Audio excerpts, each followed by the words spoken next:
Është publikuar një udhëzues praktik për pronarët e tokave që japin paluajtshmërinë në ndërtim si bashkëinvestues. Avokati Ylli Bokshi thotë se nga praktika e përditshme ka parë se shumë pronarë hyjnë në këto marrëveshje pa informata të mjaftueshme dhe më pas kërkojnë mbrojtje ligjore kur problemi veç se ka ndodhur. Të pas parasysh trendin e ndërtimeve dhe mënyrën se si po lidhen kontratat e ndërtimeve, kam pa disa mangësi të pas parasysh se kam pas edhe raste të cilat janë ardhur në zyrën time për mangësit e kontratave që i kanë lidh pronarët e paluajtshmërive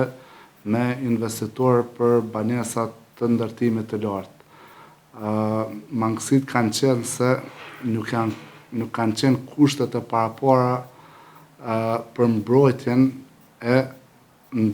pronarëve të tokës. Domethënë ata kanë dhënë shtëpinë e vet për ndërtim, ku aty janë rrit bavaki vet, edhe i kanë rrit edhe fëmijët, edhe në fund ka ndodhur që është rënu shtëpia, ka fillu me u ndërtu objekte edhe ka skadu afati kontratës, investitori ka dështu me ndërtu objektin edhe ka mbet pa u përfundu. Ai pronari i tokës ka mbet pa shtëpi, investitori është shoqëri me përgjegjësi të kufizuar që nuk ka mundësi për shembull me u përmbaru ose me detyru në një formë me përfundu objektin, edhe i kam pas disa raste që janë duhet me çuar në gjykat për mënyrën e zgjidhjes kësaj dileme. Në udhëzimin që ka shkruar Bokshi theksohet se kontrata e lidhur vetëm te noteri garanton formën ligjore, por jo domosdoshmërisht mbrojtjen reale të interesave të pronarit. Atyre kam vendosur që me kriju një udhëzues që notarët që i përpilojnë kontratat për ndërtimin e përbashkët mes investitorit edhe pronarëve të tokave të kenë parasysh to rrethana që mund të parashojnë kontrata për mbrojtjen e pronarëve të tokës. Rrethana të tilla janë për shembull ish dashur investitori me pas një garancion bankar,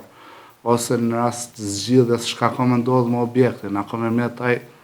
me dalë të investitor të pronari i paluajtshmërisë, apo i mbetet investitorit, apo mund gjendet një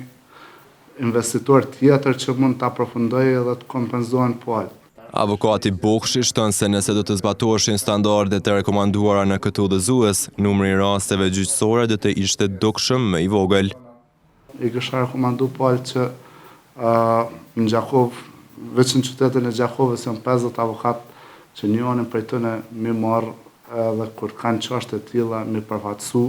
që mi mbrojt interesat e tyre sa më mirë që është mundur.